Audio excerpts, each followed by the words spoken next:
All right, guys, we are back. In the ninth episode, we kind of experienced a little bit of technical difficulty, but we're just going to dive right back into where we left off, and we're going to keep part two pretty damn short, probably to probably about see what we can do in 10 minutes. Yeah. So I was leaving off with just my favorite part from the Deadpool trailers, which unfortunately I can't remember the dialogue for verbatim, but it was something like Deadpool was in a car with some thugs, and like the car was like rolling in midair in slow motion, and he said some comedic line that was like "now swallow" or something like that. It was really funny. That was probably my favorite scene thus far.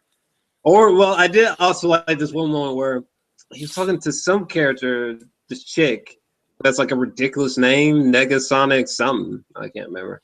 But, Oh, you talking about the little girl that had the X-Men emblem? Yeah, it's Negasonic Teenage Warhead.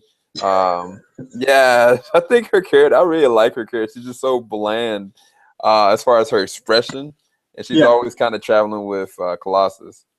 yeah. And she was like on her phone on Twitter, and Deadpool was like, oh, she's on Twitter, give her a second or whatever. But either way, I think the film looks great. I just hope it's as good as the marketing behind it, because the marketing's been ingenious. So, Oh heck yeah! I don't know if you have any final thoughts on Deadpool before we go to the last discussion. I mean, my only thing is like I just hope that I see some extra cameos. I mean, I've already heard that Stan Lee's going to be in it. I saw one screen capture where Stan Lee was pointing the gun at Deadpool's head. I mean, to have T.J. Miller is going to be character Weasel, Ryan Reynolds there, Gina Guerrero is like I think Angel Dust. I mean, even like I said, Marina Barkan. She's not just going to be the love interest. She's actually got a bigger arc with not Daredevil, but Deadpool's. Um, I'm not gonna spoil anything. Let's just say she's more than just a pretty face. Like even like I think a TV spot even said that. So I'm really curious to see where they're gonna go with it. But I hope that they add in some interesting cameos from X-Men. Okay. Yeah, yeah. You were talking about Wolverine. Like, what if he was in the film? Yes, What? bro. Like Which I if don't think is gonna happen for a second. However, that would be that'd be a really hilarious cameo for sure. Yeah, bro. If he just like cut off like Deadpool's arm, because that's the thing. Like I said before, like I haven't seen that in the trailers to show him like having the ability of having like a limb cut off and then just reattach it. Just the unbelievableness of that. They haven't showcased it yet, and so I can't wait till they actually show his healing factor and the depths of it. They might not showcase it in this one because they probably wait for a little bit more later on, but probably towards the end it's gonna be just a gore fest, honestly. Yeah. I don't know. I mean, I would love to see the Hugh Jackman's Wolverine just like cursing up a storm and killing people rated R style. That would be awesome. I gotta say. So, I don't know, that would be cool. But I guess let's just move on to our last category here, which was going to be about the Creed sequel, which I think is slated for November 2017. There's not too many details on it, but I mean Ryan Coogler's he's slated to make Black Panther, and I know Stallone he's says something about there's a diminishing time acceptance of a sequel. 3 years is a little much. Um, so I guess he's one of this next movie to get busted out pretty quickly. Hmm. Um, Yeah, I think it's supposed to be Creed 2 is supposed to be releasing out November 2017, and then February 2018 is when Black Panther's going to come out. And I mhm. mean, for prep time, if they're going to be shooting in Wakanda and have to do sites and stuff like that, that time is just not going to work. I mean, I don't know what they're going to do, but I can tell you this, like Sylvester or Sly, he better realize, like, for this to succeed, for them to really get, Creed 2 to be just as good, if not better than the first one, they're gonna need Ryan. And if he wants to push that deadline because he wants to get something out really quick, I can understand it from a logistical standpoint because he puts up a lot of money behind it, and he's not getting any younger. But I worry about that, man. Like, they need this man to come back for this franchise to continue on because this is his baby. I mean, I didn't even necessarily like in the Golden Globes him not actually acknowledging at the time Michael B. Jordan or Ryan Coogler, or at least Ryan Coogler. And I think because he was really expressive and emotional, he did come back on later on and say something. But a lot of different actors had a problem with him not acknowledging him. And really? I think Samuel Jackson was even like, really? You're gonna go up there and say, oh well, I thank y'all for being in this movie, like this is really like you and me and him, and I apologize for not saying anything. And I mean, but a lot of other actors, they were like, why didn't you just mention that ahead of time? I didn't have a problem with it, but for him to kind of make this push and thinking that he can actually make Creed 2 without Ryan, that kind of worries me a little bit moving forward. But I know that Ryan probably knew that was going to be a problem anyway once he chose to go with Black Panther. It's going to be interesting to see what they do, because what they could do is they could try to like start shooting Creed at the end of this year, and then maybe push up the release date to Creed 2. If they start shooting at the end of this year, they can possibly do it, especially making a November 2017 deadline, or even like an August 2017 deadline. But the other thing about that is if they go out in November 2017, do you know all those films that they're going to be going up against? That's just suicide, honestly. I can't for the life of me remember what is slated for for November 2017. I don't know if you remember offhand. I don't, but yeah, I can list them off for you now. But I can tell you real quick is that if Ryan Coogler is not making the Creed sequel, all of my excitement is gone. It's gone. It's gone. Dude, especially if they're just like, oh, well, Stallone's going to direct it by default. No. Don't do that. Don't you dare. All right, bring this motherfucker back. You can't. You wait. Okay, like you just wait. All right. Just sort of like with the Godzilla sequel. I don't know if Garrett Edwards is still attached. I hope he is anyway. I'd be sad if he wasn't. But just wait, motherfucker. Don't rush it. And possibly sacrifice quality. Yeah, because I mean, the thing about Gareth is like the same thing is happening with him. Like now he's a part of Disney's monopoly of everything now, with being part of Star Wars. Like, I mean, there's no telling what they're gonna want him to do after making this, new epic, which is Rogue One. But I think that he's slated to have Godzilla 2 come out in 2018. And as far as the November calendar, you got Thor Ragnarok, which Creed going up against a Marvel film that's not good, especially if Ryan Coogler is going to be, directing another film. But then Justice League Part 1 also comes out that same month. So I don't know if it's a good idea for them to try for that date. Just honestly, if Ryan Coogler's if he's attached, I think it's almost irrelevant when it comes out. Honestly, but if he's not, fuck, man, I'm telling you, don't do it. You don't remember me saying this. Don't do it.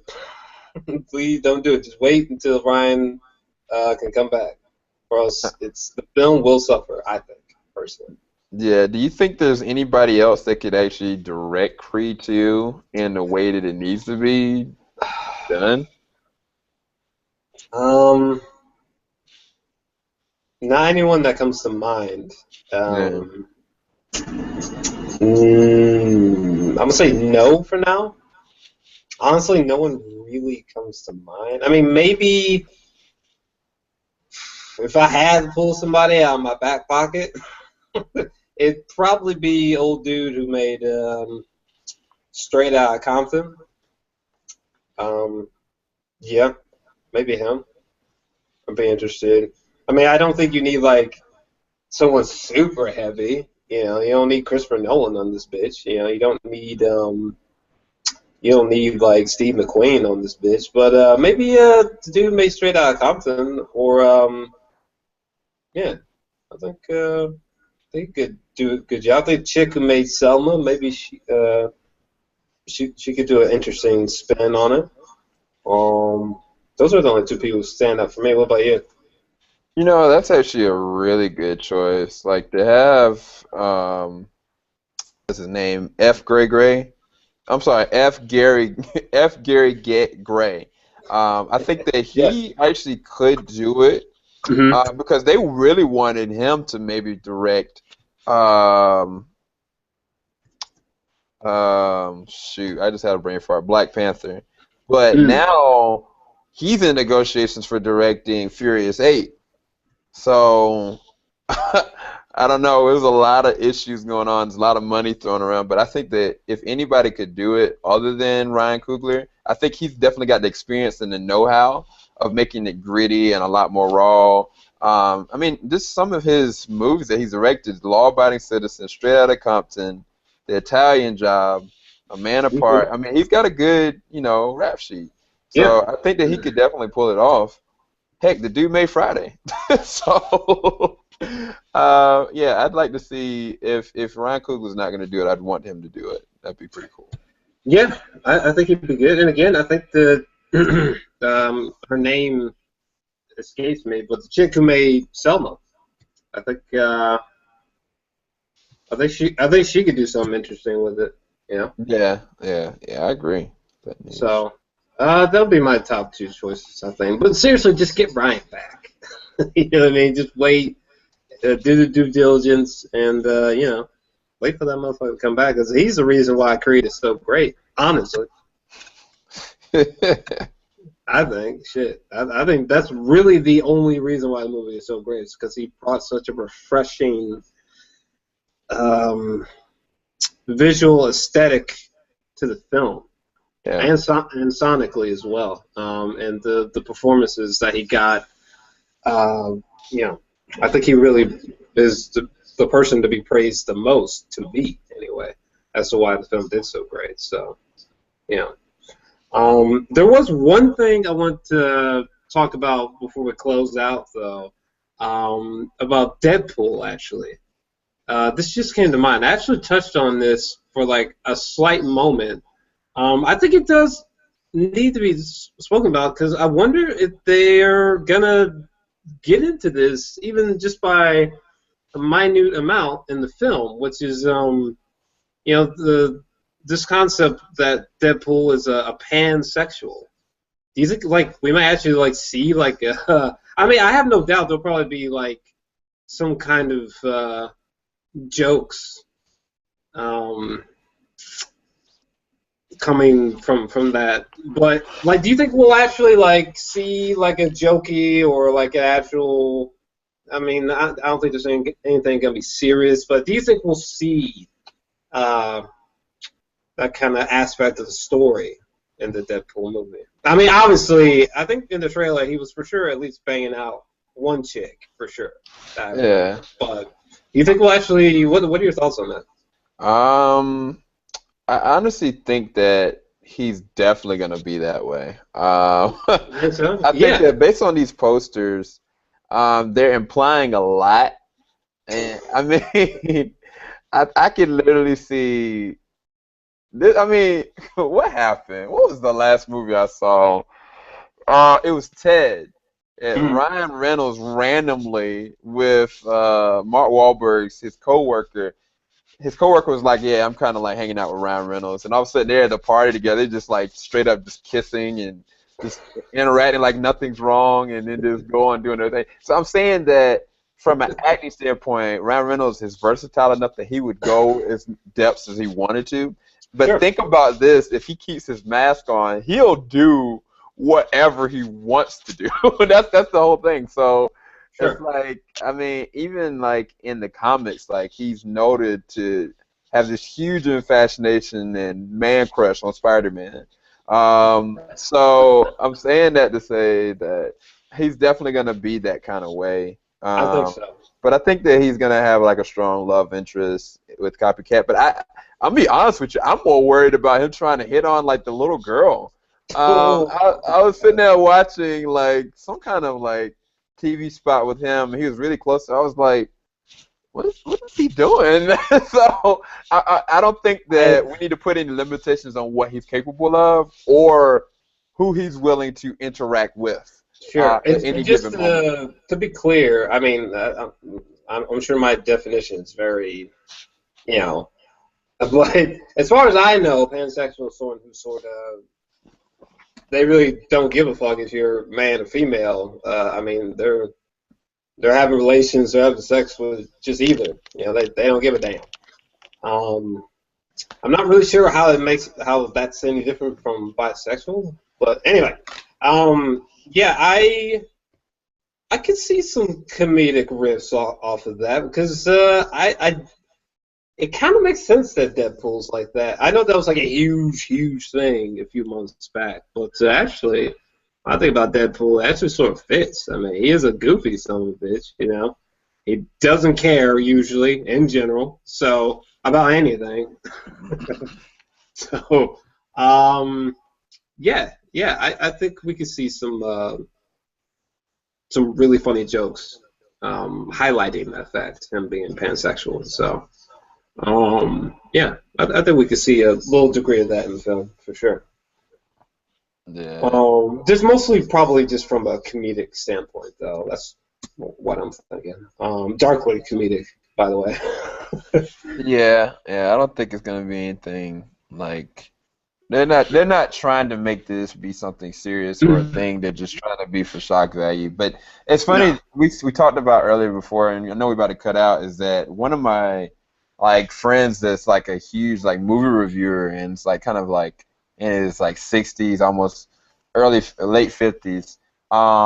He had saw like the trailer for Deadpool and he was like, man, what the heck is this? You know? And then I kind of told him about who the character is because he's a huge, Marvel fan, but just the basic Marvel characters. He had never heard of Deadpool, and then I kind of told him about it. Sure. He was like, "Huh," and now he's like excited for it. So I think that there's one thing for sure. It's gonna not only um, pay homage to all the fanboys that are Deadpool fans, but I think it's gonna grow astronomically the amount of fan base that Deadpool has ever had. Yeah, yeah, for sure. Yeah, I think Deadpool's about to break out, son. I hope it does great because I mean the marketing is seriously ingenious. Um, but yeah, man. Any final thoughts on the two categories before we close out? Nah, man. I think that y'all should check it out. But this will be a new TV spot for Deadpool, and I'm gonna probably go check it out. Maybe do a reaction to it real quick. And then I heard some interesting noise about Star Wars Episode 9 that I think we should definitely bring up next time around. Which I'll talk to you about that personally, Jarrell. Okay. Yeah, So I think we'll probably be back up in here probably tomorrow or the day after. So we will be back soon. So yeah, thanks guys for hanging in there with us and about to close out. Peace. Let us know your thoughts down below. Okay. later, Peace. y'all.